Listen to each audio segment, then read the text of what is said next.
3강에 측정에서의 척도와 그다음에 척도 수준 이렇게 나왔는데, 자, 독해 그 포인트에 보시면, 자, 이때 양적 연구를 실행하는데 필요한 측정과 관련해서 척도와 척도 수준에 대해 설명하고 있습니다.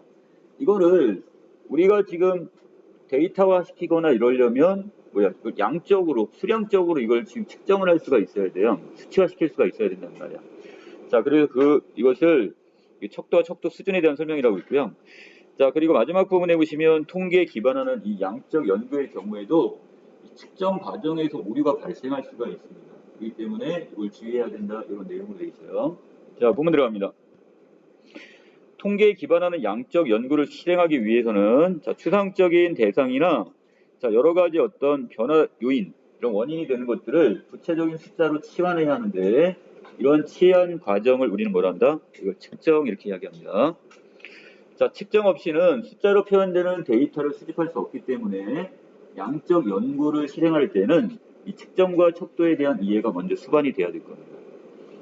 자, 예를 들어 측정은 뭐 미터 단위로 우리가 측정할 수도 있고요. 또 킬로그램, 무게 같은 경우는 뭐 1명, 2명, 그 다음에 개수 또는 번, 차례와 같은 이와 같이, 자, 척도를 통해서 이루어지고, 자, 그 다음에 측정을 통해 얻고자 하는 것이 무엇인지 거기에 따라서 척도 수준을 달리하게 될 겁니다.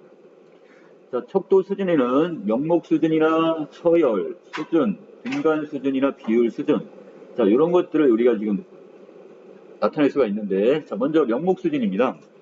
자, 명목 수준은 대상들을 구분하는 것 이외에는 어떤 의미도 갖지 않은 것으로 척도 수준 가운데 가장 낮은 위계, 지위나 계급, 계층을 갖게 됩니다. 자, 그래서 우리가 보통 성별이나 종교 등의 항목에 대해 측정한 데이터는 명목 수준의 데이터라고 볼 수 있습니다. 자, 남자 모이세요, 여자 모이세요, 이런 거. 그 다음에 어떤 종교 같은 거 구분하는 것들이 있죠? 자, 이런 것들은 어떤 게, 자, 여기서 그냥 대상 자체 구분 이외에는 어떤 다른 의미는 여기다 넣질 않아요. 그냥 명목상 나누는 것, 이 정도만 지금 여기서 쓰이게 된다는 거고. 자, 그 다음에 이 명목 수준에서 각 선택지에는 지금 등가성을 가진대요. 고를 등자에 갑가자니까 고른 가격, 같은 가치를 갖게 되는 거죠.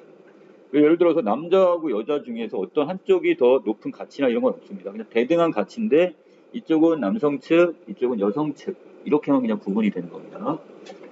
자, 그리고 서로 중복되지 않아야 하고요.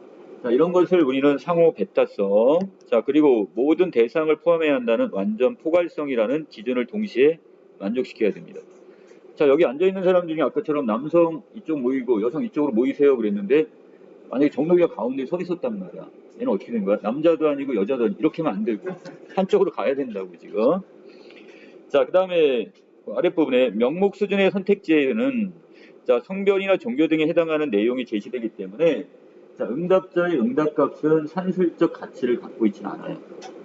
그것이 어떤 예를 들어서 전체 중에서 남성이 뭐 100명 중에서 50명이다 그러면, 자, 이것이 어떤 산술적 가치 이상이 저기는 없어요. 명목상에 그냥 남성, 여성만 나누는 거지, 이것이 그 50%라는 게 어떤 가치를 가지는 건 아니라는 뜻입니다.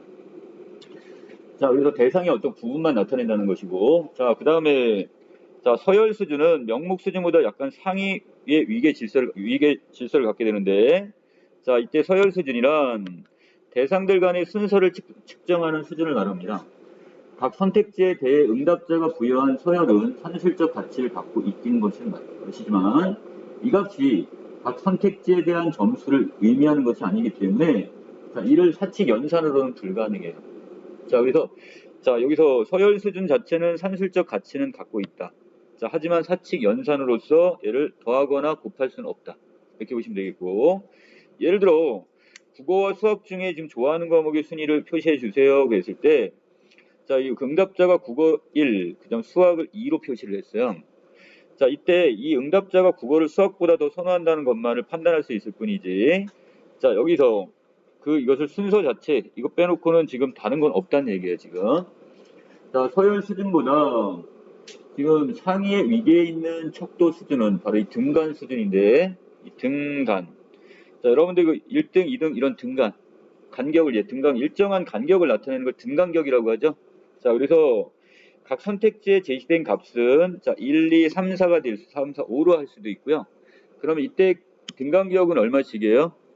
이렇게 1이 등간격이 되는 거죠. 동일하게. 똑같은 간격이네요.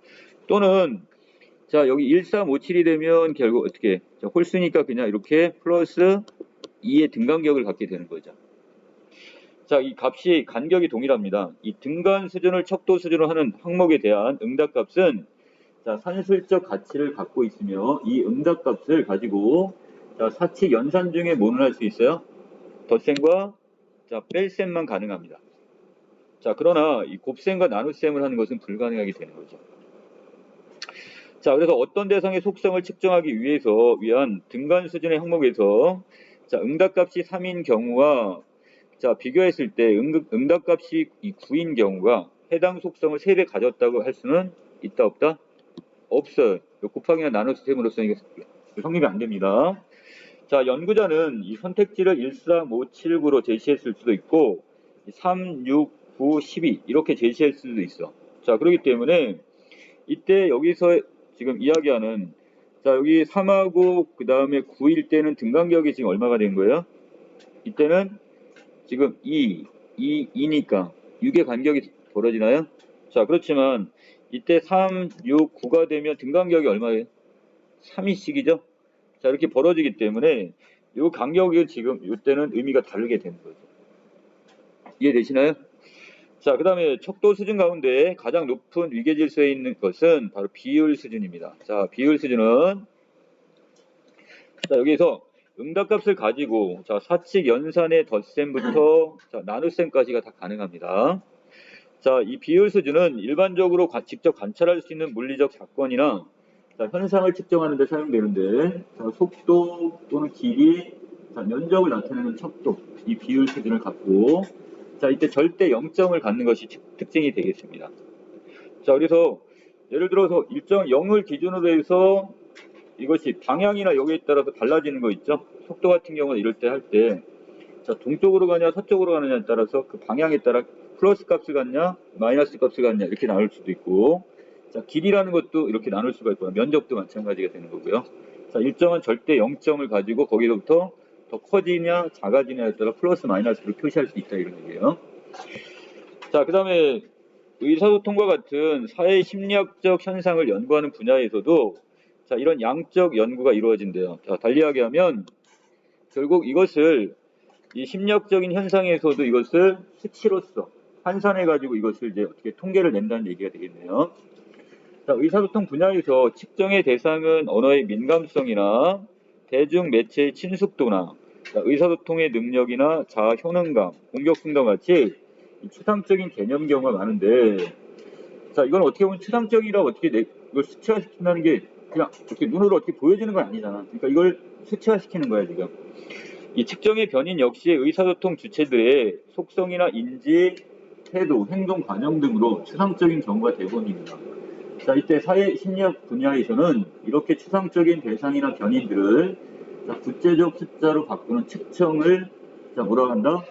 자, 조직 조작화 또는 경험적 현실화다 이렇게 이야기를 합니다.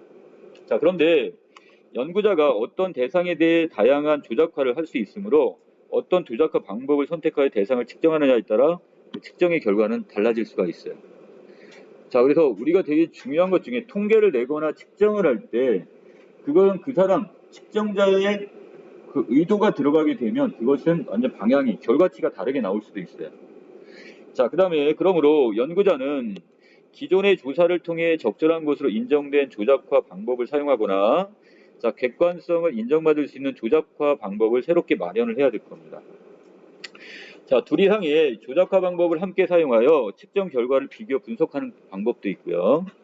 자, 아래 부분에 들어가시면 자, 구체적인 내용이네요. 의사소통을 연구하는 사회 심리학 분야에서 조작화를 할 때 가장 많이 사용하는 것이 리커트 자, 척도입니다. 자, 이는 개발자 리커트의 이름을 딴 것으로 자, 선택지는 동의한다 또는 동의하지 않는다. 자, 그렇다, 그러하지 않다. 자, 이렇게 등이 배열이 되고요. 연구자는 각 선택지에 점수값을 부여해서 이를 통해 측정 결과를 도출해냅니다. 자, 이때 리커트 척도에는 5점이나 7점 척도가 주로 쓰이게 되는데 각 선택지의 점수 간 간격이 항상 동일하진 않기 때문에 자, 이것은 그러니까 부여를 어떻게 몇 점 간격으로 이게 부여를 할 거냐에 따라 달라지기 때문에 서열 수준의 데이터를 수집할 때 많이 사용이 됩니다. 자, 그리고 이때 의사소통 분야에서 이 오스굿의 의미 분화 이론에 기반하고 있는 어휘 차이 척도도 많이 쓰이게 되는데 이 척도는 어떤 사물이나 사람의 이미지에 대한 평가 또 능력, 행위 등의 주관적 의미를 측정할 때 주로 사용합니다. 되게 민감하겠네요. 자, 주관적인 것들은 이것을 어떻게 수치화해 갖고 이것을 척도를 측정을 하게 되니까 자, 선택지의 양극단에 약한과 강한, 작은과 큰과 같은 상반된 입장을 나타내는 형용사를 배열해 놓고 양극단 사이의 해당 속성에 대해 평가하는 자, 척도 이렇게 보시면 되겠네요.